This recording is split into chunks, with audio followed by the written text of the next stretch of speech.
ከሙስሊሞችና ከፕሮቴስታንቶች ካልተሻላችሁ መንግስተ ሰማያት አትገቡም። ከባድ ቃል ነው። ከሙስሊሞችና ከፕሮቴስታንቶች ካልተሻላችሁ መንግስተ ሰማያት አትገቡም ማለት ምን ማለት ነው? ሙስሊሞች መንግስተ ሰማያት አይገቡም፣ ፕሮቴስታንቶች መንግስተ ሰማያት አይገቡም ማለት ነው። ይሄ እንግዲህ ጠመም ስንል የምናስበው ነገር እና ምን ማለት ነው? ቻይኖች መንግስተ ሰማያት አይገቡም፣ ህንዶች መንግስተ ሰማያት አይገቡም። ቡዲዝም፣ ሽንቶይዝም የሚያምኑት በተለያየ እምነት ውስጥ ያሉ አሁን ከ35,000 በላይ ፕሮቴስታንቶች 40,000 በላይ ፕሮቴስታንቶች አሉ፣ በየቀኑ ይፈለፈላሉ። እና ካቶሊኮች መንግስተ ሰማያት አይገቡም ማለት ነው። ጠንቋዮች መንግስተ ሰማያት አይገቡም ማለት ነው። ይሄ ስንጣመም የምናስበው ነው። ግን ከሙስሊሞችና ከፕሮቴስታንቶች ካልተሻላችሁ መንግስተ ሰማያት አትገቡም ያልኩት እኔ ነኝ። እኔ ለምን አልኩት ነው። ይሄ ሙስሊሞች ስለ አልነጃሺ በጣም ብዙ ነገር ይነግሩናል። ፕሮቴስታንቶች ስለ ኢየሱስ ክርስቶስ ብዙ ይነግሩናል። እስቲ ልመልሳችሁ። ከሙስሊሞችና ከፕሮቴስታንቶች ካልተሻላችሁ መንግስተ ሰማያት አትገቡም የሚለውን ቃል እኔ መፍጠር የፈለግኩት በማቴዎስ ወንጌል ምዕራፍ 5 ቁጥር 20 ላይ ካለው ነው። ጽድቃችሁ ከጻፎችና ከፈሪሳውያን ጽድቅ ካልበለጠ ወደ መንግስተ ሰማያት ከቶ አትገቡም ከሚለው ከጌታችን ከመድኃኒታችን ከኢየሱስ ክርስቶስ ተነስቼ ነው። ይህን ጥቅስ በእርግጥ ዛሬ እንዳስበው ያደረገኝ የቅዱስ ዮሐንስ አፈወርቅ ዘፍጥረት ላይ ስለ ቅዱሱ ስለ ኖህ ዘመን ስለ መጨረሻው ዘመን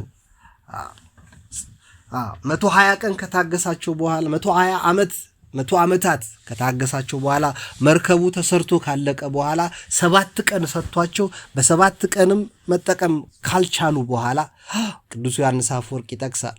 የነነዌ ሕዝብ በትንቢተ ዮናስ ምዕራፍ 3 ቁጥር 4 ላይ እንደተጻፈው ነነዌ በ3 ቀን ትገለበጣለች የሚለው የዮናስን አጭር ስብከት ሰምተው በ3 ቀን ውስጥ ከንጉሱ ከቤተ መንግስት ካሉት ጀምሮ እንሰሶቻቸውን እስኪጾሙ ድረስ እስከ ማድረግ ድረስ ለ3 ቀን ምናልባት እግዚአብሔር ቢያዝንልንና ቢመለስ ብለው ለመኑ፣ ጾሙ፣ ጸለዩ፣ ማቅ ለበሱ። እግዚአብሔርም በእውነት ቃሉን ታማኝ ብቻ ሳይሆን ባህሪው ንጹህ ቅዱስ ነውና ቅዱስና ንጹህ የሆነ የሚንቀጠቀጥ የሚፈራ የሚያከብርን ጤነኛን ሰው ይወዳልና ተጸጸተ፣ አዘነ፣ ተመለሰም። ስለዚህ የነነዌንም ሕዝብ ማረ። በኖህ ዘመን የነበሩትን የትውልድ አጠራራቸው አጸያፊ የሆኑ ስጋዊ ስራ ብቻ የሚሰሩትን ቀንና ሌሊት የሚያስቡት፣ የሚያወጡት፣ የሚያወርዱት፣ የሚናገሩት፣ የሚያላግጡት፣ የሚያፌዙት በጣም ነውርና ስድ የሆነ ነገር የበዛባቸውን ሰዎች 7 ቀን ደግሞ ታገሳቸው። 100 ዓመታት በላይ 7 ቀን ደግሞ መርከቡን ከመዘጋቱ በፊት 7 ቀን ታገሳቸው። መርከቧ ከተዘጋች በኋላ ደግሞ ለ40 ቀን ነው ዝናብ ያዘነበው ይላል ቅዱስ ዮሐንስ አፈወርቅ። ለ40 ቀንና ሌሊት አንድ ቀን እግዚአብሔር ማዝነብ አይችልም ነበር?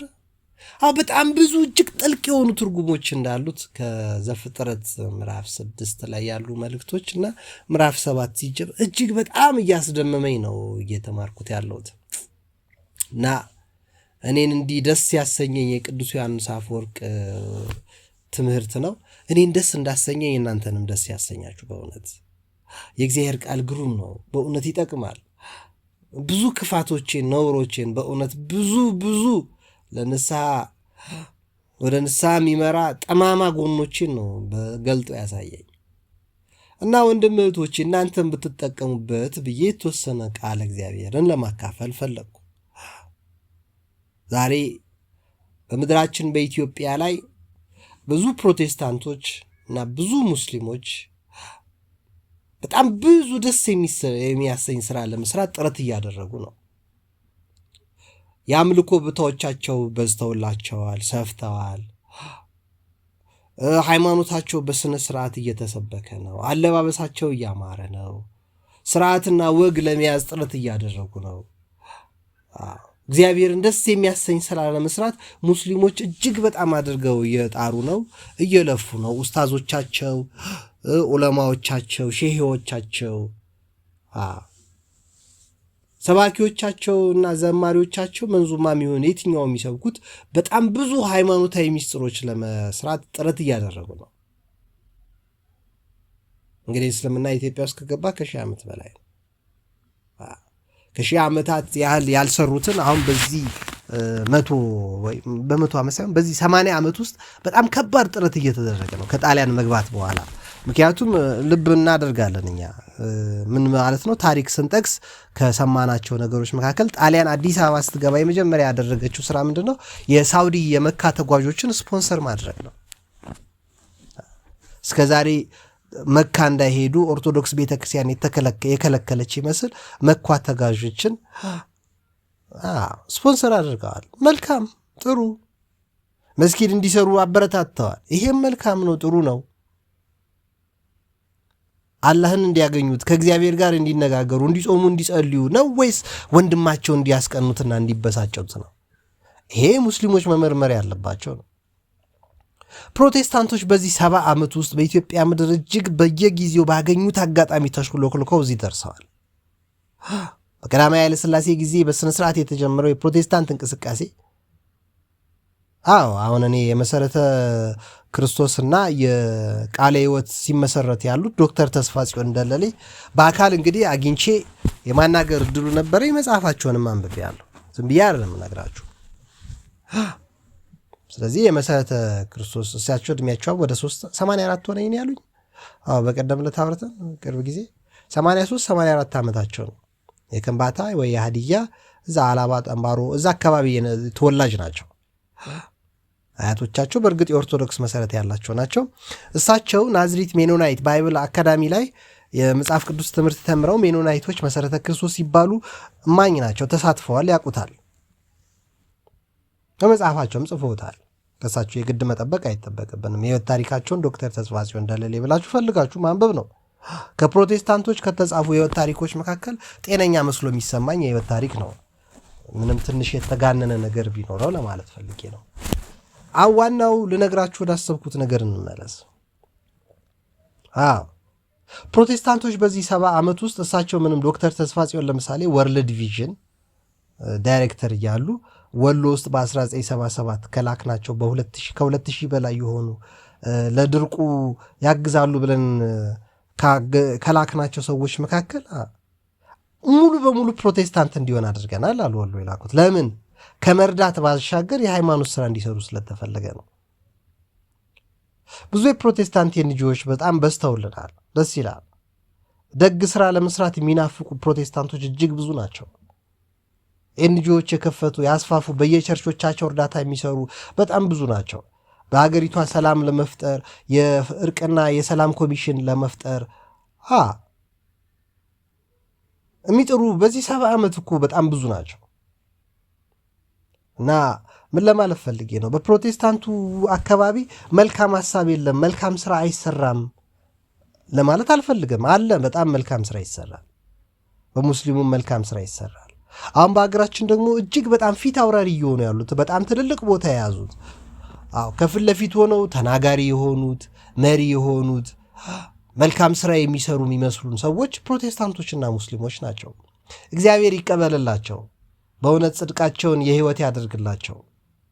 ለእኛ ግን እንዲህ ተብሎ ተጽፎልናል፣ ከሙስሊሞችና ከፕሮቴስታንት የተሻለ ጽድቅ ከሌላችሁ መንግሥተ ሰማያት አትገቡም። ሙስሊሞቹ ከሚጠሩት ነጃሺ የሚነጻጸር እንጂ ከሙስሊሞች ጋር የሚነጻጸር ጽድቅ አይደለም ሊኖራችሁ የሚገባው። ሙስሊሞቹ ነጃሺን ያከብሩታል። ነጃሺ ክርስቲያን ነበረ። ክርስቲያኑ ንጉሥ አያዳላም፣ አያጭበረብርም፣ አይሰርቅም፣ ሰው አያነካክስም፣ አያገዳድልም። ለተጠቁና ላዘኑ ለተቸገሩ ለነቢዩ መሐመድ ቤተሰቦች ከለላና ጥላ መሆን የሚችል ትልቅ ሰው ነው። ጽድቃችሁ እንደ ነጃሺ ነው መሆን ያለበት። እንደ ንጉሥ አርማ ነው መሆን ያለበት። እንደዚህ ትልቅ ሰው ነው መሆን ያለበት። እንደ ሙስሊሞቹ መሆን አይደለም ያለበት። ሙስሊሞቹ ነጃሽን የፈለጉት ለራሳቸው ጥቅም ነው፣ ለራሳቸው ሐሳብ ነው። መልካም። እኛ ግን ሙስሊሞቹ የሚነግሩንን የነጃሽን ታሪክ እኛ ልንጠቀምበት ነው የሚገባን። ነጃሽን መምሰል ነው ያለብን። በዚህ ዘመን የተጠቁትን ማገዝ፣ የተቸገሩትን መርዳት፣ ማንም የማይደርስላቸውን ሰዎች መድረስ፣ ላጡት፣ ለተቸገሩት፣ ለተጎዱት ከለላ ጥላ መሆን፣ ላዘኑት ማጽናናት፣ ግራ ለገባቸው ብዙ ነገር ለተምታታባቸው ሰዎች መፍትሄ መሆን ነው ከኛ የሚጠበቀበት እንጂ ስለ ነጃሺ ከሚሰብኩን ሙስሊሞች የተሻለ ጽድቅ ካለን እርግጥም መንግሥተ ሰማያት አንገባ። ነጃሺን ብንመስል ግን ተስፋ ይኖረናል፣ ተስፋ ይኖረናል እውነት ለመናገር። ምክንያቱም ንጉሥ ነጃሺ አያዳላም፣ አያጭበረብርም፣ አይወሸክትም፣ አያጭበረብርም፣ አይሸቅጥም። መጽሐፍ ቅዱስና ቁርአንን እያለ እያምታታ እየደበላለቀ እየሸቀጠ የሚሰራ ንጉሥ አይደለም። ጤነኛ ፍትሃዊ ነው። ነቢያቸው መሐመድ በቁርአን ላይ የጻፈለት ትልቁ ንጉሥ ነው። ወደ አበሻ ሂዱ፣ ወደዚያ ህዝብ ፍትህ የሚወድ ጽድቅ የሚናፍቅ እውነትን እንደ ውሃ የተጠማት ንጉሥ አለ። እርሱ ጥላ ከለላ ይሆንላችኋል። ስለምታምኑት እምነት አይደለም፣ ስለምትከተሉት አምላክ፣ ስለምትሰግዱለት ፈጣሪ ብሎ አይደለም። እሱ እውነተኛ ንጉሥ ነው፣ ጻድቅ ነው፣ ቅዱስ ነው ብሎ በቁርአን ተጽፏል። እኛ ታዲያ ሙስሊሞችን ነው መምሰል ያለብን ነጃሺን? ነቢዩ መሐመድ የመሰከረለትን ንጉሥ ነው መምሰል ያለብን? ነቢዩ መሐመድን ነው መምሰል ያለብን? አዎ ጽድቃችን ከሙስሊሞች ካልተሻለ መንግሥተ ሰማያት አንገባ። ሙስሊሞች ያበላሉ፣ ያጠጣሉ፣ ዘካ ማፍጠር ፈጢር እያሉ ያበላሉ፣ ያጠጣሉ፣ ያላቸውን ይሰጣሉ። ምናልባትም በዓመት አንድ ወር ለረመዳን ወራቸው ላይ ብዙ ድሆችን ያላቸውን እያካፈሉ ይሰጣሉ። 10-11 ወር ግን እንደፈለጉ ሊኖሩ ይችሉ ይሆናል። ክርስቲያን ነው መሆን ያለበት በየትኛውም ዓመት፣ ባለፈውም ዓመት፣ ዛሬም በሚቀጥለውም ዓመት መሆን ያለበት ክርስቲያን። ጽድቃችን ከሙስሊሞች ካልተሻለ ታዲያ በምንድን ነው የምንሻለው እኛ? በቁጥር እግዚአብሔር እንዴ ስንበዛ ደስ ይለዋል እንዴ? በሚሊዮን የሚቆጠሩ ህዝቦችን አጥፍቶ አንዱን ኖህ ያዳነ እግዚአብሔር ነው። እግዚአብሔር ቁጥር አይደለም የሚፈልገው፣ ንጽህና ነው፣ ቅድስና ነው። እግዚአብሔር ቅድስና ነው የሚፈልገው። ስለዚህ ጽድቃችን ከሙስሊሞች ካልተሻለ መንግሥተ ሰማያት ወንድም እህቶች አንገባም። አባቴ ሙስሊም ነው። ከአባቴ ሙስሊም መሆን ሳይሆን እኔ መሆን ያለበት ከአባቴ ጽድቅ የተሻለ ጽድቅ ነው ሊኖረኝ የሚገባው። ወንድም እህቶቼ ወይም የእንጀራ አባቴ ካቶሊክ ነው። ከአባቴ የካቶሊክ እምነት ተከታይ መሆን ሳይሆን ጸቤ ወይም ችግሬ መሆን ያለበት ከአባቴ ካቶሊክነት የተሻለ ካቶሊክነት ወይ የተሻለ ክርስትና ጽድቅ ከሌለኝ መንግሥተ ሰማያት አልገባም። ታላላቆች የፕሮቴስታንቶች ናቸው ወይም ዘመዶች የፕሮቴስታንት ኦንሊ ጂሰስ ጆቫ የሆኑ አሉ። ከእነሱ ጋር አይደለም ችግር መሆን ያለበት። ከፕሮቴስታንቶቹ የተሻለ ጽድቅ ከሌለኝ ግን መንግሥተ ሰማያት አልገባም። ምክንያቱም የኦርቶዶክስ ተዋሕዶ ቤተክርስቲያን ከፍታዋ ክርስቶስ ነው፣ ልዕልናዋ ክርስቶስ ነው። ቤተክርስቲያኒቷ የተሰጠችው በክርስቶስ ነው። ገድል፣ ድርሳን፣ ታምር ተብሎ የሚጻፈው ልዩ ልዩ መጽሐፍት፣ ስብከት፣ ዝማሬ የሚጻፈው ከፕሮቴስታንት እኩል ለመሆን ወይ ከካቶሊክ ወይ ከሙስሊም እኩል ለመሆን አይደለም፣ ከቅዱሳን እኩል ለመሆን ነው እንጂ ጽድቃችን ከፕሮቴስታንት እኩል ከሆነ ከሙስሊም እኩል ከሆነማ ምኑን ቤተክርስቲያን አስመጣን? ለምን ቤተክርስቲያን እንሄዳለን? ለምን ኦርቶዶክስ እንሆናለን? እዛው መስጊድ አንሄድም? ፕሮቴስታንቶች ቸርች ብንሳተፍ አይሻልም? ኦርቶዶክስ ቤተክርስቲያን የምንመጣው ኦርቶዶክስ ቤተክርስቲያን የምንካፈለው ቅዳሴ የምናስቀድሰው ማህሌት የምናደርሰው ኪዳን የምንደርሰው ጸሎት የምንጸልየውና የምንሰግደው የምንጾመው ከሙስሊሞችና ከፕሮቴስታንቶች የተሻለ ቅድስና ለማድረግ ካልሆነ ምን ይሰራል? መጽሐፍ ቅዱስ ከፈሪሳውያንና ከጻፎችና ከፈሪሳውያን ጽድቃችሁ ካልበለጠ ወደ መንግሥተ ሰማያት ፈጽሞ አትገቡም ይላል። መጽሐፍት እጅግ አድርገው ከሚያነቡት፣ ስለ መጽሐፍት ከሚጠነቀቁት፣ ከተጻፈው አናልፍም ከሚሉት፣ የተጻፈው ላይ የሙጥኝ ብለው ጥብቅ ሙጭጭ ካሉት ሰዎች በላይ ጽድቅ መስራት ካልቻል፣ ሕግ ለማክበር ስርዓት ለመጠበቅ ምንደነፋና ምንታበይ ምናብጥና ምንመጻደቅ ከሆነ አንጸድቅም። ኢየሱስ ኢየሱስ እያሉ እንደሚጠሩት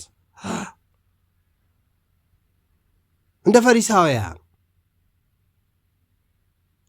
የዳዊት ልጅ በቤተልሔም የተወለደው እዚህ ቦታ ነው እያሉ አቅጣጫ የሚያውቁት ግን ደግሞ የማይጠቀሙበት ኢየሱስን መጥራት ያልከበዳቸው ግን አመጣጡ ያልተዋጠላቸው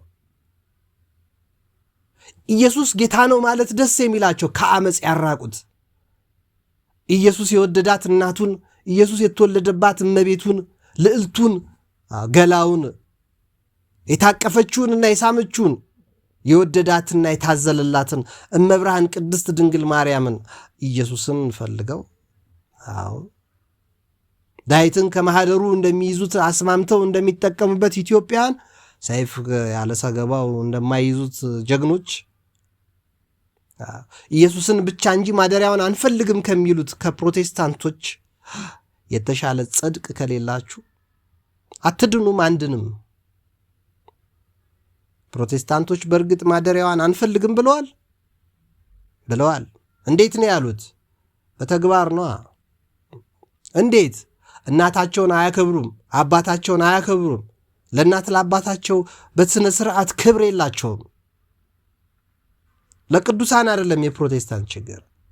የፕሮቴስታንቱ ዓለም ችግር ጻድቃን ቅዱሳንን ማክበር አይደለም። የሚያዩት ወንድማቸው የሚያዩት እህታቸው ጎረቤት ዘመዶቻቸው እየተሰቃዩ እያዩ ይድላኝ ብለው በከተማዋ በሸነና የሚሉ እንዳሻቸው የሚኖሩ የሚፈነጥዙ ናቸው። የወንድማቸው ማልቀስ የእህታቸው ማዘን የማይታያቸው ናቸው። ጽድቃችን ከነዚህ ፕሮቴስታንቶች ካልተሻለ መንግሥተ ሰማያት በእርግጥም አንገባም።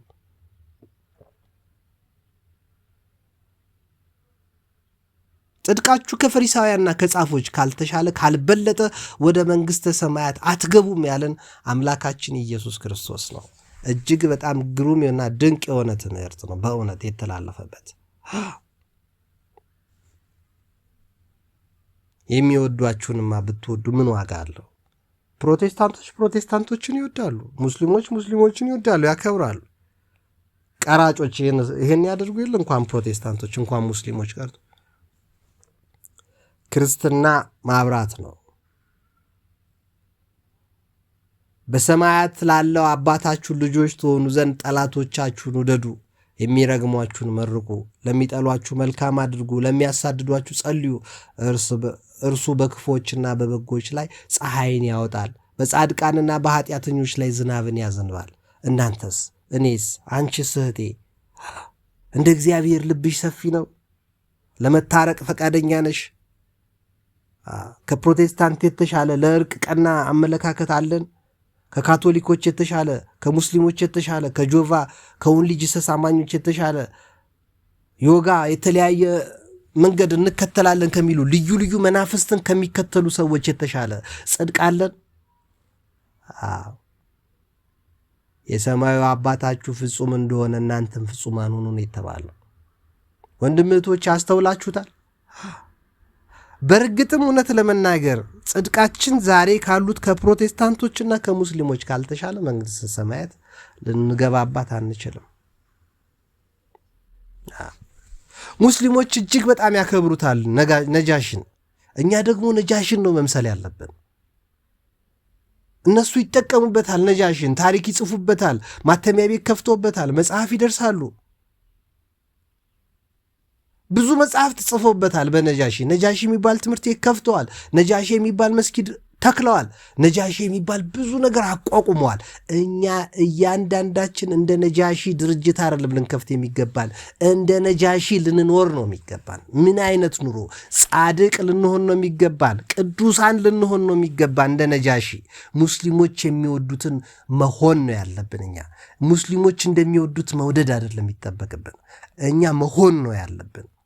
ነጃሺን መሆን ይጠበቅብናል። መፍዘዝ መደንዘዝ አይጠበቅብንም። ክርስቲያን ክርስቲያን ነው የሚሆነው። ከዛሬ 2000 ዓመት በፊት የነበረው ክርስቲያንና ከዛሬ 4000 ዓመት በፊት የነበረው ኖህ ዛሬ ካለው ክርስቲያን ጋር አንድ አይነት ህይወት ነው ሊኖረው የሚገባው። እግዚአብሔር በሚሊዮን የሚቆጠርን ሕዝብ መቀቀል አምሮት አይደለም በውሃ ያጠፋቸው።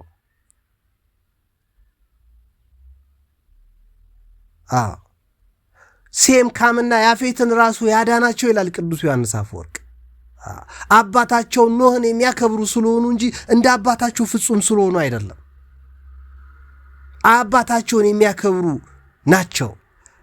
ቅዱሳንን ለሚያከብሩ ጻድቃንን ለሚያከብሩ እግዚአብሔር ቦታ አለው፣ እድል አለው።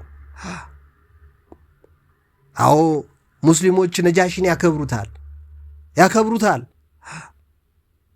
ግን የሚድኑት የሚቀደሱት እግዚአብሔር መንግሥተ ሰማያት ገነት የሚያስገባቸው ነጃሽን መሆን ሲችሉ ነው። የነጃሽን ታሪክ እየተረኩ የሙሴን ታሪክ እየተረኩ ሙሴን መሆን ላቃታቸው እግዚአብሔር ደንታ የለውም። እግዚአብሔር ሰው እንድታከብር አይደለም የፈጠረ፣ እንድትከብር ነው። እግዚአብሔር ታሪክ እንድትጠቅስ አይደለም የፈጠረ፣ ታሪክ እንድትሰራ ነው። እግዚአብሔር ታሪክ እንድታወራ አልፈጠረህም። አንተ የታሪክ መዝገብ አይደለም። አንተ ዶሴ አይደለም። አንተ ሚሞሪ ዕቃ አይደለም። ታሪክ ነው ልትሰራ የሚገባ። ታሪክ ልትተርክ አይደለም የተፈጠርከው፣ ልትኖር ነው፣ ልትቀደስ ነው። እግዚአብሔር አምላክ ፍጹም እንደሆነ አንተም ፍጹም እንድትሆን ይጠበቅብሃል። ወንድም እህቶች ያስተውላችኋል። ከሙስሊሞች የተሻለ ጽድቅ ከሌለን ምን እንሰራለን? ቤተ ክርስቲያን መመላለሳችን። ብዙ ፕሮቴስታንቶች ብዙ የሚጠቅሱት ነገር አለ ስለ መድኃኒታችን ስለ ኢየሱስ ክርስቶስ። ኢየሱስ ክርስቶስን መድኃኔዓለም ኢየሱስ ክርስቶስ በጣም እጅግ አድርገው እንደሚወዱት እንደሚያከብሩት፣ ለስሙም ክብር እንዳላቸው በኢየሱስ ስም እያሉ በየቦታው እየጠሩ ኢየሱስ ኢየሱስ ኢየሱስ እያሉ በጣም በእውነት እኔ ልጥቀስላችሁ በእውነት ወንድም እህቶቼ፣ ሐዋርያው ቅዱስ ጳውሎስ በሁለተኛው ጢሞቴዎስ ምዕራፍ 2 ላይ እንዲህ ብሎ ጽፏል። ምን ብሎ ነው የጻፈው?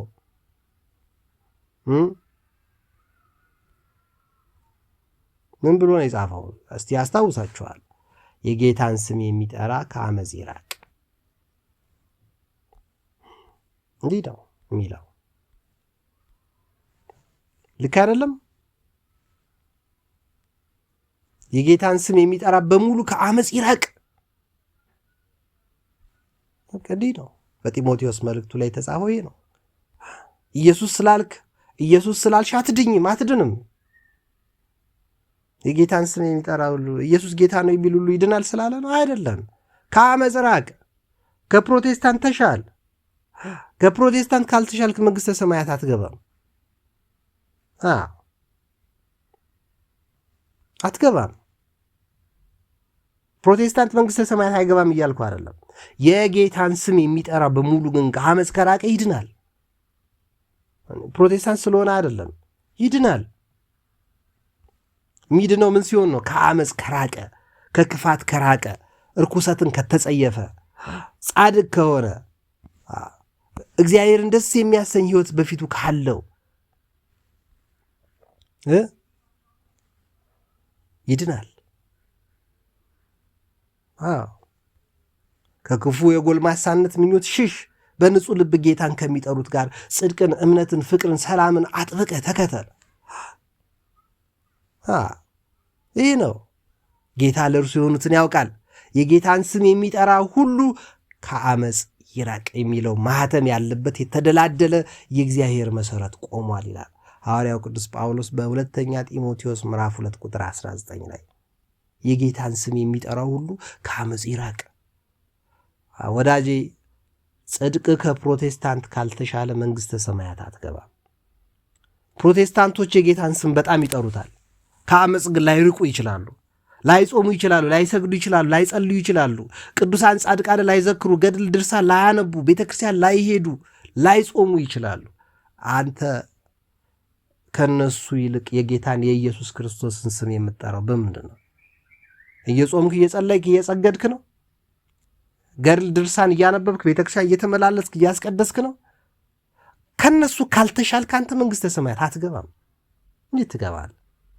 ለእነሱ የጌታን ስም መጥራት የተፈቀደላቸው ለአንተ የተከለከልክ ሆኖ እኮ አይደለም። ለእነሱ የተፈቀደላቸው የጌታን ስም መጥራት አይደለም፣ ከአመፅ መራቅ ነው። ከአመፅ ካራቁ እነሱም አይድኑም፣ አንተም አትድንም፣ አንቺም አትድኝም። እንዲህ እኔ ቃል አይደለም፣ ይሄ የቅዱስ መጽሐፍ ትርጉም ነው። ይሄ እስቲ ወደ ቀደመው መልእክታችን እንመለስ። እንዴ አዎ ምንድነው በማቴዎስ ወንጌል ላይ የተጻፈው? ምንድነው የሚለው? እንዲህ ወገኖች ምንድነው የተጻፈው? ቅድም የነገርኩ ያነበብኩላችሁ ምንድነው የሚለው? ጽድቃችሁ ከጻፎችና ከፈሪሳውያን ጽድቅ ካልበለጠ። መጽሐፍት እናውቃለን፣ ታሪክ እናውቃለን፣ የኢየሱስን ስም እንረዳለን፣ ከዚህ ከኛ በላይ ክርስቶስን የሚያውቀው የለም ከሚሉት ሰዎች ጽድቃችሁ ካልበለጠ መንግሥተ ሰማያት እነሱም አይገቡም፣ እናንተም አትገቡም። ጽድቃችን መብለጥ ያለበት ሙስሊሞች ነን ከሚሉት አይደለም። እነሱ ከሚጠሩት ቅድስና ካልተሻለ ካልተገበር ነው። ኢየሱስን እናውቀዋለን ከሚሉት ከፕሮቴስታንቶች ጽድቃችን ካልተሻለ፣ ከአመፅ ካራቅን፣ ጻድቃን ካልሆንን መንግሥተ ሰማያት አንገባም። መንግሥተ ሰማያት እድር ቤት አይደለችም ወዳጄ፣ ወይ ካፌ አይደለችም፣ ስቴዲየም አይደለችም። መንግሥተ ሰማያት ማንም ትኬት የቆረጠ ሁሉ የሚገባባት ስቴዲየም አይደለችም። ማንም መጽሐፍ ማንበብ የቻለ ታሪክ መጥቀስ የቻለ ማንም ዝባዝንኪ ነገር ማውራት የቻለ የሚገባባት አደባባይ አይደለችም። ጻድቃን ብቻ የሚገቡባት ነች። ፕሮቴስታንት ስለሆንክ ትገባለ ማለት አይደለም። ሙስሊም ስለሆንክ ትገባለ ማለት አይደለም። እና ስትገለብጠው አንተ ኦርቶዶክስ ስለሆንክ ልትገባ አትገባም። ጽድቃችሁ ከጻፎችና ከፈሪሳውያን፣ ጽድቃችሁ ከሙስሊሞችና ከፕሮቴስታንቶች ከሌሎቹም ሃይማኖቶች ካልተሻለ ካልበለጠ መንግሥተ ሰማያት አትገቡ። መንግሥተ ሰማያት ማላገጫ ነች እንዴ? ጸበል ቦታ ነው እንዴ የምትሄደው? መንግሥተ ሰማያት እኮ ጻድቃን የሚገቡባት ቦታ ነች። ለዛ ነው በዛው ይቅርታ በማቴዎስ ወንጌል ምዕራፍ 5 ቁጥር 6 ላይ እንዲህ የሚልም ተጽፏል። ምንድነው እስቲ እናንብበው።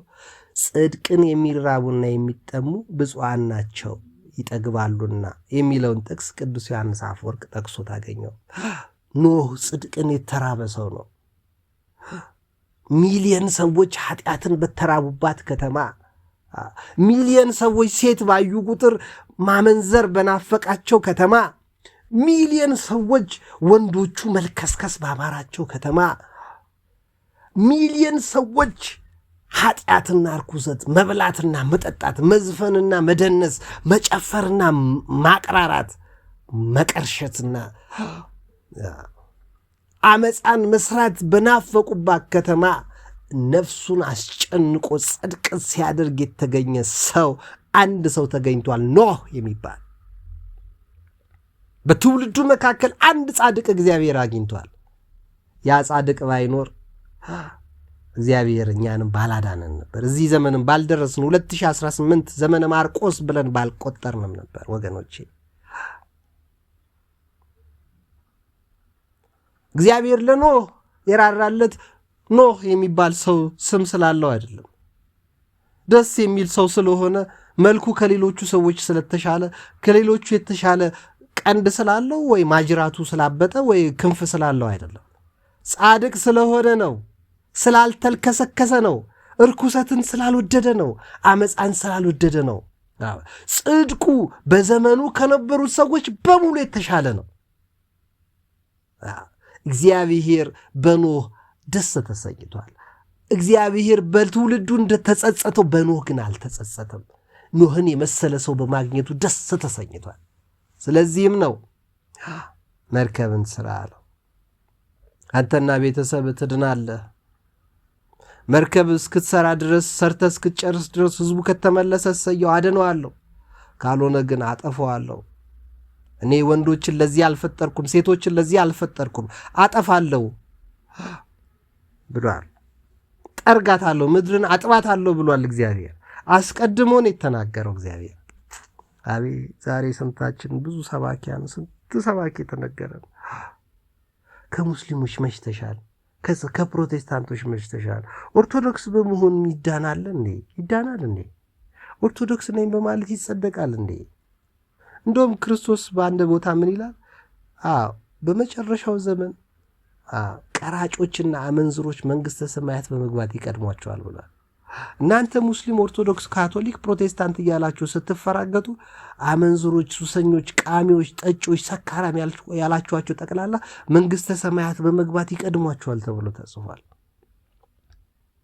እኛ በመጽሐፍ ቅዱስ ስንጣላ ስንባላ በፌስቡክ በዩቲዩብ በቲክቶክ በተለያዩ በቴሌቪዥን በሬዲዮ በጋዜጣ ቡራ ከረዩ ስንል ያዙ ይልቀቁኝ ስንል ስንሰዳደብ ክፋት ስናወራ ኃጢአተኞች ያልናቸው የናቅናቸው የጣልናቸው በየጎዳናው የወደቁት ቀራጮችና አመንዝሮች የተባሉት በጥበቃ ስራና በጽዳት ውስጥ ያሉት በየሆስፒታሉ በየሆቴሉ በየሐኪም ቤቱ በየሕክምናው ቦታ በየመስሪያ ቤቱ ተንቀው ተሰድበው ተተችተው ያሉት ሰዎች መንግስተ ሰማያት በመግባት ይቀድሙናል። ክርስቶስ እንደው በእውነት ከመታወር እንዲህ ካለው ውርነት ሁላችንንም እንዲያድነን በእውነት መናፈቅ አለብን። ያድነን። እኔ እንዲያድነኝ እመኛለሁ። እናንተንም ያድናችሁ። ልንድን ይገባል። እነዚህ ጽድቅን የሚራቡ ናቸው። በየአካባቢ የናቅናቸው ሰዎች ጽድቅን የተጠሙ ናቸው። ጽድቅን የተራቡ የተጠሙ ሰዎች ደግሞ ይድናሉ፣ ያለ ጥርጥር ይድናሉ። ሙስሊም ስለሆነ ፕሮቴስታንት ስለሆነ አይደለም። ጽድቅ ከራበው ጻድቅ ለመሆን የሚናፍቅ ከሆነ ድሃ የሚያበላ የተራበ የሚያበላ የተጠማ የሚያጠጣ የተራቆተ የሚያለብስ የተቸገረ የሚረዳ ያዘነ የሚያጽናና የታመመ የሚጠይቅ የታሰረ የሚጎበኝ አዎ ዝባዝንኬ ትምህርቱን ኮተት ድሪቶውን የማያለብሰው ጽድቅን ግን የሚያደርግ ሰው ካለ ዳቦ ሲለምነው ድንጋይ የማይሰጠው ውሃ ሲጠይቀው ነገር የማያጠጣው ሰው ይሄ ጽድቅ የተራበ ሰው በክርስቶስ ፊት ወንበር በዙፋኑ ፊት ና አንተ አባቴ ብሩክ እግዚአብሔር ዓለም ሳይፈጠር ያዘጋጀልህን መንግስቴን ውረስ ይለዋል። ሌሎቹንማስ ጌታ ሆይ በስም አጋንንት አላዳንም አጋንንት አላወጣንም ይሉታል። ሂዱ እናንተ ርጉማን አላውቃችሁም የሚለው እግዚአብሔር እንዲህ ከመባል ይሰውረን። በእውነት የኢየሱስን ስም ጠርተን የጌታን ስም ጠርተን ኢየሱስ ጌታ ነው እያልን ሲኦል ከመግባት ሁላችንንም ይሰውረን። የጌታን ስም የሚጠራ ሁሉ ከአመፅ ይራቅ ተብሎ ተጽፏል። ሙስሊም ስለሆንክ አይደለም አላህ ስላልክ አትድንም። የአላህን ስራ መስራት አለብህ። አላህ ጻድቅ ነው፣ አንተም ጻድቅ መሆን አለብህ። አላህ ፍጹም ነው፣ አንተ ፍጹም መሆን አለብህ። መሞከር አለብህ። የተራቡ የተጠሙ የተቸገሩትን መጠየቅ አለብህ። ማዝናናት አለብህ። መጎብኘት፣ መርዳት፣ ማገዝ አለብህ። አንተ የተንቀባረርክ የተመቸ መኪና እየነዳ የሚያምር ቤት ውስጥ እየኖርክ ደስ እያለ እየሳክ እየተዝናና እየተመቸ ወልደ ከብደ ደስ ብሎ እየኖርክ ሌላው እያለቀሰ እንዲኖር የሚፈልግ እግዚአብሔር ያለ ይመስላል? አንተ እንኳን አትፈልግም። በዚህ ጠማማ ልብክ አንቺ እንኳን አትፈልጊም። በደካማው ሰውነትሽ እግዚአብሔር በኃጢአተኞችና ለጻድቃን አላዳላም። ፀሐይን ሲያወጣ ዝናብን ሲያዘንብ ደመና ሲያጠላብን አዋፋትን ሲፈጥርልን ሜዳው ሸንተረሩ ሸለቆ ወንዙ ጫካው ወንዙን ሁሉ ከተማው ገጠሩን ዓለማትን ሁሉ ለእያንዳንዳችን ሲሰጠን እግዚአብሔር አላዳላም። ከተማ ማጽዳት ወንዞችን ማጽዳት ጎበዝ እየሆንን ነው። መንገድ መስራት ጎበዝ እየሆንን ነው። ሰው መርዳትስ ከአመፅ መራቅንስ ጽድቅ መስራትን ችለንበታል። ጽድቃችን ከፕሮቴስታንቶችና ከካቶሊኮች ከሙስሊም ከጆቫ ከኦንሊ ጂሰሶች ካልበለጠ መንግሥተ ሰማያት አንገባም። ማቴዎስ ወንጌል ምዕራፍ 5 ቁጥር 20 ጽድቃችሁ ከጻፎችና ከፈሪሳውያን ካልበለጠ መንግሥተ ሰማያት አትገቡም ተብሎ ተጽፏል። መጽሐፍ አለን ኢየሱስን እናውቀዋለን ማለት መንግሥተ ሰማያት ለመግባት ጋራንቲ አይደለም። ኢየሱስ ጌታ ነው ማለት መንግሥተ ሰማያት የሚያስገባ መታወቂያ አይደለም። የጌታን ስም የሚጠራ ከአመፅ ይራቅ የሚለው ግን ይህ መንግሥተ ሰማያት የሚያስገባ ቃል ነው። የጌታን ስም ስትጠራ የጌታን ስም ስትጠሪ አመፅስ አለባበስሽ እንዴት ነው? አነጋገርሽ እንዴት ነው? አኗኗርሽ እንዴት ነው? አመጋገብሽ እንዴት ነው? እንደ ኖህ ዘመን ሰዎች ነው? በኖህ ዘመን ጻድቅ ኖህ ይላል ቅዱስ ጳውሎስ። እስቲ ለምን አንጠቅሰውም? ግን በዕብራውያን መልእክት ላይ እኮ ምዕራፍ 11 ላይ ስለ አባቶች በተጻፈው ላይ እንዲህ ተብሎ እኮ ተጽፏል። ለምን አላነብላችሁም? ለራሴም ላንብበው ዛሬ በእናንተ ምክንያት ወንድም እህቶቼ። እምነት ተስፋ ስለምናደርገው የሚያስረግጥ የማናየውን የሚያስረዳ ነው እንጂ ሙስሊም ፕሮቴስታንት ስለሆነ የምንረዳው ነገር አይደለም። ለሽማግሌ ታላላቅ አባቶቻችን መጽሐፍ ቅዱስ ላልተጻፈላቸው ነቢያትና ሐዋርያት ላላገኙ ለታላላቆቹ አባቶቻችን የተመሰከረላቸው እምነት ስለነበራቸው እንጂ መጽሐፍ ስላነበቡ ነቢያትን ስለሚያውቁ ሐዋርያትን ስለሰሙ ኢየሱስ የሚል ስም ስለያዙ አይደለም። ዓለሞች በእግዚአብሔር ቃል እንደተዘጋጁ፣ ስለዚህ የሚታየው ነገር ሁሉ ከሚታዩት እንዳልሆነ from nothing to being ካለመኖር ወደ መኖር እግዚአብሔር እንዳመጣ የሚታዩት ሁሉ ከማይታየው አምላክ ከእግዚአብሔር እንደሆነ ስለዚህም አስተዋሉ አባቶቻችን ሳይማሩ እንደኛ መጽሐፍ ቁርአን ሳይቀሩ መጽሐፍ ቅዱስ ሳያነቡ። አቤል ይላል አባታችን ቅዱስ ጳውሎስ ከቃየል የሚበልጥ መስዋዕት ለእግዚአብሔር በእምነት አቀረበ። እግዚአብሔር የአቤልን መስዋዕት በልቶታል? አልበላም። ጠጥቶታል? አልጠጣም። እና እንዴት በለጠ? እግዚአብሔር ንጹሕ ነው የሚወደው። አሁን ሙስሊሞች ሲሰግዱ ውዱ ያደርጋሉ፣ እጃቸውን ይታጠባሉ፣ እግራቸውን ያጥባሉ፣ ጆሮአቸው፣ ፊታቸው፣ ሰውነታቸውን ያባብሳሉ፣ በቻሉት መጠን ይተጣጠባሉ።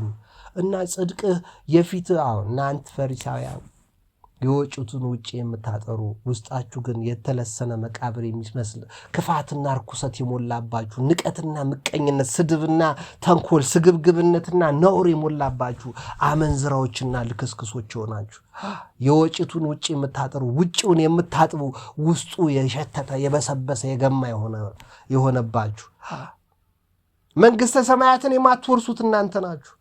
ለዚህ ነው ከፈሪሳውያኑ ጽድቃችሁ ካልበለጠ የሚለው። ሙስሊሞች ዛሬ ራሳቸውን ያጥባሉ፣ ያጸዳሉ፣ ይሰግዳሉ። ማጠብ መታጠብ አይደለም። እኛ ከሙስሊሞች ካልተሻልን መንግሥተ ሰማያት አንገባም። እነሱ ውጫቸውን ያጥባሉ፣ እኛም ውጫቸውን ልናጥብ እንችላለን። ውስጣችን ንጹህ ነው ወይ ነው ዋናው ቁም ነገሩ። ሙስሊሞች አይገቡም አይደለም። ውስጣቸው ንጹህ ከሆነ እንዴት ነው የማይገቡት? እግዚአብሔር አምላክ ይሰማቸዋል። ውስጣቸው ግን ንጹህ ነው ወይ? ቀማኛ አይደሉም ወይ? አመንዝሮች አይደሉም ወይ? ቅንዝረኞች አይደሉም? ሰካራሞች አይደሉም ወይ? ዘፋኞች አይደሉም ወይ? አይሳደቡም፣ አይገድሉም፣ አያመነዝሩም፣ አይዋሹም፣ አይሰርቁም፣ አያጨበረብሩም። አዎ ካላጨበረበሩ እግዚአብሔር ከነሱ ጋር።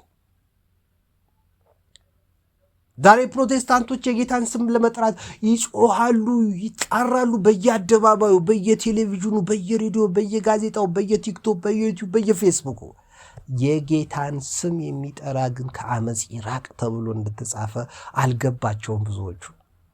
አመፅ ምንድን ነው? ለራስ እንዲደረግብህ የማትፈልገውን እኮ ወንድምህ ላይ አለማድረግ ነው። እንዲጮህባችሁ ፈልግ ማለት አትጩህ። እንድትረብሽ አትፈልግም፣ አትረብሽ። ጌታ ቸር ነው፣ ቅዱስ ነው። ለክፉዎችና ለኃጢአተኞች ዝናቡን ያዘንባል፣ ፀሐይን ያወጣል አይደል?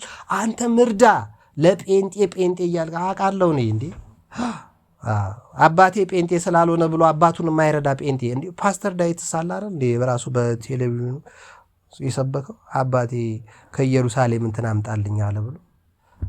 አዎ የጌታን ስም ስለጠራ ከፕሮቴስታንት ካልተሻልክ ገነት መንግሥተ ሰማያት አትገባም። ወዳጅ ወቅ ቁርጥህን ወቅ። የጌታን ስም የሚጠራ ሁሉ ከአመፅ ይራቅ ነው የተባለው። ኢየሱስ ጌታ ነው ስላልክ፣ በኢየሱስ ስም ስላልክ፣ በኢየሱስ ስም ብለህ ሚሊዮን ጊዜ ስለጠራ አትድንም፣ አትድኝም። ምንም ማረጋገጫ የለሽም በዚህ። የምትድነው ግን የጌታን ስም ስትጠራ ከአመፅ ከራክ ነው፣ ትሁት ከሆንክ ነው። አዎ ለተራቡ የምታበላ፣ ለተራርዙ የምታለብስ፣ ለተጠሙ የምታጠጣ፣ የተቸገሩትን የምትረዳ፣ ግራ የገባቸውን ሰዎች ግራ እንዳይጋቡ የምታደርግ፣ የምታግዝ፣ የምትረዳ ከሆነ አንተ የጌታ እጅ ነህ።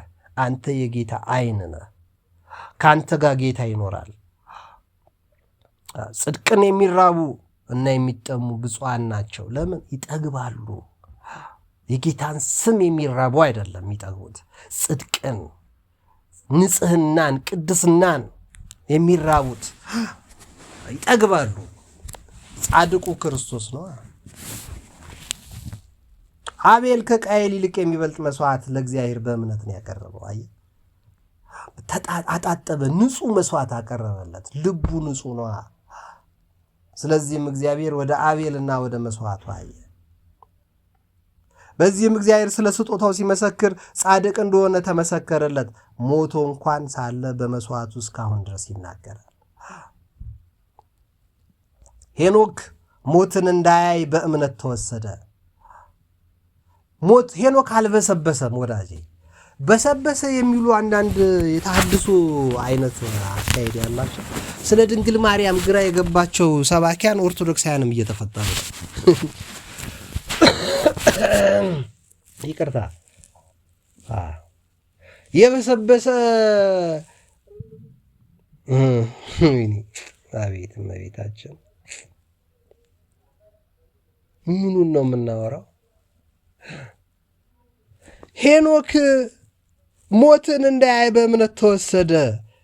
እግዚአብሔርም ስለወሰደው አልተገኘም። ለምን? ሳይወሰድ እግዚአብሔርን ደስ እንዳሰኘ ተመስክሮለታል። ሄኖክ አልበሰበሰም፣ አልሞተም፣ አልሸተተም፣ አልገማም። እንደውም ጭራሽ እንዳይሞት የመቃብር ደጅ እንዳይደርስ እግዚአብሔር ወሰደው፣ አልተገኘም። ወዳጄ አንተ ስለ እመቤታችን ስለ ቅድስት ድንግል ማርያም ሰውነቷ ከበሰበሰ ከአዳም ነው አይደለም ከምትል በፊት ጽድቅ ትሰራለህ አትሰራም? ተሸታለህ አትሸትም? ትገማለህ አትገማም? እንዴ ይህንን መልስ መጀመሪያ። ውበትህ እግዚአብሔርን ከማረከው አንተን እኮ መዓዛ ይለቅብሃል ቤትህ እንዴ።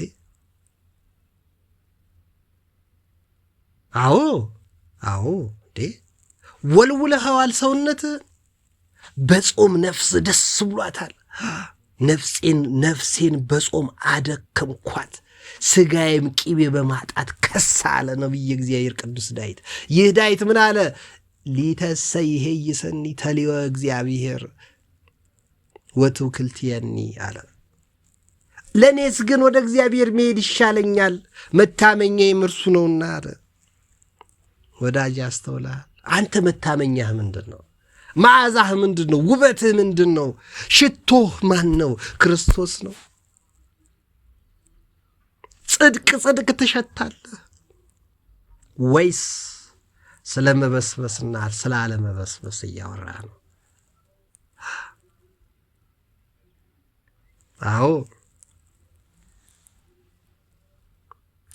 እግዚአብሔር ኖህ ኃጢአተኛ ቢሆን ኖህን ጭምር ጠርጎ አጥፍቶ አዲስ ሰው መፍጠር የሚያቅተው አምላክ አይደለም። ዘር በየት በኩል እንደሚቀር የሚያውቅ አሁን እኛ በጄኔቲካል ኢንጂነሪንግ ስንማር በዲኤንኤ ወይም ክሮሞዞም ላይ ባጠና ነው አለልስ እያል ውስጥ በዚህኛው የሴት የወንድ እያል እየከፋፈልን ስናጠና ስንማር ብዙ ነገሮችን አይተናል፣ ታዝበናል። ዲኤንኤ ላይ በጣም ብዙ ኮዶች አሉ።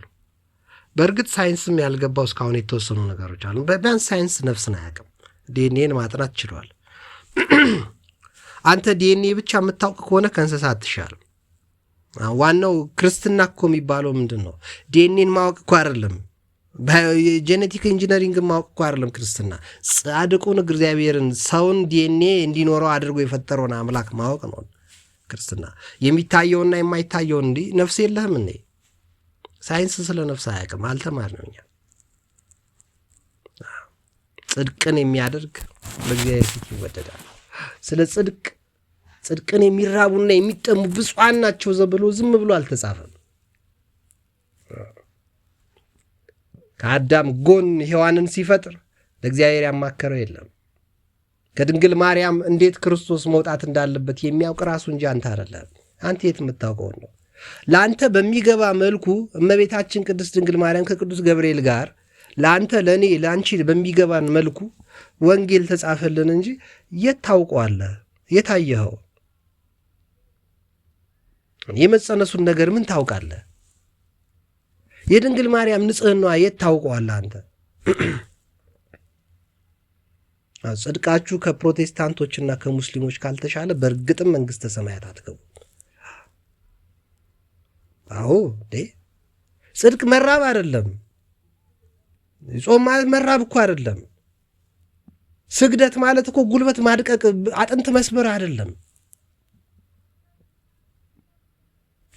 ቅዱሳት መጻሕፍትን ማንበብ እኮ ማለት መደንቆር ማለት አይደለም። ከቅዱሳን እንዳንዱ መሆን ነው እንጂ ነጃሺ ስላልክ አትድንም።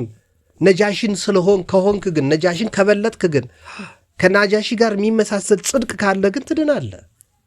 ኢየሱስ ስላልክ አትድንም። ጌታ ሆይ ብትሉኝ አትድኑም ብሏል ክርስቶስ።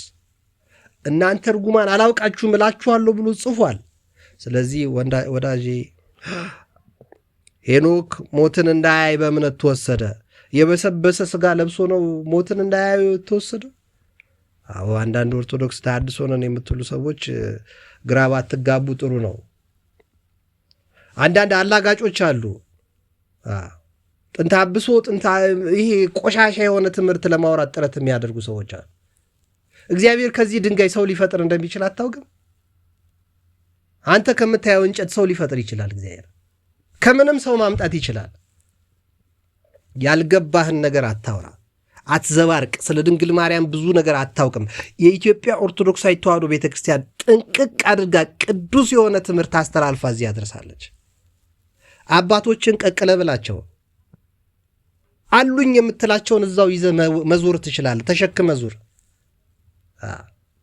እግዚአብሔር የወደዳትን ድንግል ማርያም እግዚአብሔር ጋር ከሆንክ ብቻ ነው ልታገኛት የምትችለው። የወደዳት በቅፎ ያስቀራት ሄኖክን ከምድር የወሰደ በየትኛው ፊዚክስ ነው የሚገባ? ይህ ዲኤንኤ ሳይንስ እኮ ያረጃል። በቃ ዲኤንኤ ደምህን በኢየሱስ ወሩ እኮ ትቀይራል። ቅንድብህ እንኳን እኮ ይቀየራል። በ90 ቀን ቆዳህ ይቀየራል፣ ጥፍርህ ይቀየራል። እያንዳንዱ የሰውነት ሴሎች እኮ እኔ በተማርኩት ሳይንስ አጥንትህ ጭምር እኮ ይቀያየራል። ታውቃለህ? ይሄን የሕክምናው እኮ ይሄን ነው የሚያውቀው። የተማርነው ይሄን ነው። እድፍ የምትለው ዝም ብሎ አዋራ ቆሻሻ ብቻ እኮ አይደለም። ወዝ የምትለው ምንህን ነው? መች ገባ? ኖርሞ የምድሩ ገና መች ገባ? አንተ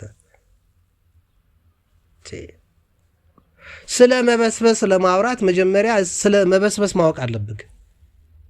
ምንድን ነው መበስበስ የሚለው ነገር መረዳት አለብህ።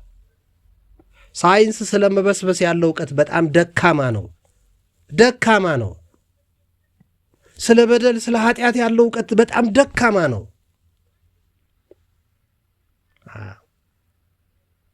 ቅዱስህንም መበስበስን ያይ ዘንድ አትተወውም ተብሎ ዝም ብሎ አልተጻፈም። እግዚአብሔር ዘርን ባያስቀርልን እንደ ሰዶም በሆን እንደ ጎሞራም በጠፋን ነበር ዝም ብሎ አልተጻፈም። ይህን ማለት ግን ያለ ድንግል ማርያም ዓለም መዳን አይችልም ማለት አይደለም። ድንግል ማርያም ፈቃደኛ ባትሆን ይኩነኒ በከመ ትቤለኒ ባትል ኖሮ በእውነት ክርስቶስ በሌላ መንገድ ያድነናል። ለእሷ ይቀርባት ነበር። እሷ ግን እንዳንተ እንደኔ እንዳንቺ አይደለችም። ውበቷን የሚያውቀው አምላክ ባሪያዬን ኢዮብን አየኸውን ብሎ እኮ ክርስቶስ እግዚአብሔር ከሰይጣን ጋር እኮ አውርቷል። ኢዮብ ምዕራፍ 1 ላይ እኮ ተጽፏል። ባሪያዬን ኢዮብን አየኸው? እጅግ ጻድቅ እንዴት እንደሆነ ታጋሽ እንዴት እንደሆነ አለ። እኔ ለጌታው ባሪያ ነኝ ያለች እመብርሃን ቅድስት ድንግል ማርያም፣ አንተ ለጌታ ባሪያ ሆነህ በእውነት አንተ በእውነት ጌታን ትወደዋለህ እንደሷ? አንተ ለጌታ እንደሷ ተገዝተህለታል፣ ሰግደህለታል? ከፕሮቴስታንትና ከሙስሊም ካልተሻላችሁ መንግሥተ ሰማያት አይደለም ምድሩም ላይ ትቅበዘበዛላችሁ። ባክነ ነው የምትኖረው። ተቅበዝብዘህ ትሞታለህ አባቴ። ዕድሜ ሳይበረክትልህ ሕይወት ሳይባረክ ሳይቀደስ ትጠፋለህ። እንደዚህ ከመሆን እግዚአብሔር አምላክ ይሰውረን በእውነት። ያለ እምነት ደስ ማሰኘት አይቻልም። ወደ እግዚአብሔር የሚደርስ እግዚአብሔር እንዳለ ለሚፈልጉትም ዋጋ እንደሚሰጥ ሊያምን ይገባዋል። ኖህ ገና ስለማይታየው ነገር ተረድቶ እግዚአብሔርን እየፈራ ቤተሰቦቹን ለማዳን መርከብን በእምነት አዘጋጀ። በዚህም ዓለምን ኮነነ። በእምነት የሚገኘውን ጽድቅ ወራሽ ሆነ ተብሎ ተጽፏል። እግዚአብሔር ምን አይነት ዝናብ እንደሚያዘንብ፣ ምን አይነት ምሕረት እንደሚያደርግ፣ ምን አይነት መቅሰፍት እንደሚያመጣ ኖህ አያውቅም፣ ነገር ግን ጻድቅ ነው፣ ጽድቅ አደረገ። እግዚአብሔርም ነገረው፣ ወዳጄ አለው ካንተ ጋር ቃል እገባለሁ አለው፣ በአንተ ምክንያት ይድን ዘንድ ከሆነ እስቲ 100 ዓመት ያህል መርከብ ሥራ አዘጋጅ አለው። እሺ አለ። ኖህ በእምነት ታዘዘ፣ ለእግዚአብሔር ተገዛለት። እግዚአብሔር በውሃ ያጠፋኛል ብሎ አይደለም የተገዛለት። እግዚአብሔር ጻድቅ ነው፣ እግዚአብሔር ቅዱስ ነው፣ እግዚአብሔር ንጹሕ ነው፣ እግዚአብሔር ከተናገረ ያደርጋል ብሎ ታምኖ መርከብን አዘጋጀ። የታዘዘውን ሁሉ ፈጸመ። እግዚአብሔር ደስ አሰኘው። እግዚአብሔርን ደስ ያሰኘው ነው ከእግዚአብሔር ጋር ቃል ለቃል ተቀያየረ። ሰው ግን አልመለስ አለ። ስለዚህ 7 ቀን ሰጥቻለሁ አለው። እግዚአብሔር አምላክ ለ7 ቀን ያህል የምድርን ሰው ታገሰ። በ3 ቀን የነነዌ ሕዝብ ተመልሶ ነበረ። እነዚህ ግን 7 ቀን ተሰጥቷቸው ሊመለሱ አልቻሉም። ተለፋደዱ፣ አላገጡ፣ አፌዙበት፣ ተሳለቁበት። የሰማይን መስኮት እግዚአብሔር ከመክፈቱ በፊት መርከብህን መስኮቱን ዝጋ አለው። ዘጋለትም። ለ40 ቀን ለ40 ሌሊት የፈላ ውሃ ከላይ የፈላ ውሃ ከታች አፈሰሰ፣ አዘነበ፣ አፈለቀባቸው። አዎ አቤት አሉ፣ ጮሁ። እግዚአብሔር አናቱ ላይ በቃ ምንድን ነው የሚባለው የእንትኑ ጫፍ ላይ ደርሷልና የተጸየፈውን ሊመለሱ አልቻሉም። ትዕግስትም ልክ አለው ብላለች ጄኒፈር ሎፔዝ። ኢነፍ ኤቭሪቲንግ ሃዝ ሊሚት የሚል አንድ ፊልሟ ላይ አይቻለሁ። ሁሉ ልክ አለው፣ ሁሉ መጠን አለው። በጊዜ ስራ፣ በጊዜውም አለ ጊዜውም ጽናን የተባለው በጊዜ በጉልበት በተሰጠ ስታረጅ አይደለም። አሁን ወጣት ሆነ ልጅ ሆነ በጉልበትና ወራት ፈጣሪህን አስብ ተብሏል። በልክ ኑር፣ በመጠን ኑሩ። ኖ ስለማይታየው ነገር ተረድቶ እግዚአብሔርን እየፈራ ቤተሰቦቹንም ትውልዱንም ያድን ዘንድ ምስክር ሆነ። ለዚህ ነው በዘመኑ የነበሩት ሰዎች የተኮነኑት። ኖህ ያን ያህል ጽድቅ ሲሰራ ጻድቁን እግዚአብሔርን በጽድቁ ደስ ሲያሰኘው እያዩ ያፌዙበት በሙሉ ተጠርገው ጠፍተዋል። ወዳጄ ለመጠረግ ለምን ትኖራለህ? ለመጥፋት ለምን ትኖሪያለሽ? ከፕሮቴስታንትና ከሙስሊም ጽድቃችን ካልተሻለ አንድንም። ፕሮቴስታንት አይድንም አልተባለም፣ ሙስሊም አይድንም አልተባለም። ነገር ግን ጻድቅ ያልሆነ ሙስሊም፣ ጻድቅ ያልሆነ ፕሮቴስታንት ይጠፋል። ኦርቶዶክስ ይድናል አልተባለም። ጻድቅ የሆነ ኦርቶዶክስ ይድናል። ጻድቅ ያልሆነው የኔ ቢጤ ኮተታም ከሆንን ግን መጠረጋችን አይቀርም። ለዚህ ነው መጽሐፍ ቅዱስ ላይ ጌታችን መድኃኒታችን ኢየሱስ ክርስቶስ የተናገረው በመጨረሻው ዘመን እናንተ ስትመጻደቁ፣ እናንተ ስታቅራሩ፣ እናንተ ስታብጡና ስትኮፈሱ ቀራጮችና አመንዝሮች፣ ሱሰኞችና ጫታም ሰካራሞች ያላችኋቸው የናቃችኋቸው መንግሥተ ሰማያት በመግባት ይቀድማቸዋል ተብሎ ተጽፏል። ስለዚህ ወዳጄ የየትኛውም አካል መሆንክ ጋራንቲ የለውም፣ አያድንህም። የማንም አካል መሆንህ አይደለም ያድነው፣ ከአመፅ መራቅህ ነው። ጽድቅን መውደድህ ነው የሚያድነው። ጽድቃችሁ ከፈሪሳውያንና ከጻፎች ጽድቅ ካልበለጠ መንግሥተ ሰማያት አትገቡም ተብሎ ተጽፏል። እና የተጻፈውን ልንሰማ ይገባናል ለማለት ነው። ወገኖቼ ያበዛውባችሁ ሳላስበው ረጅም ሰዓት አሳጠራለሁ እያልኩኝ አልቻልኩም።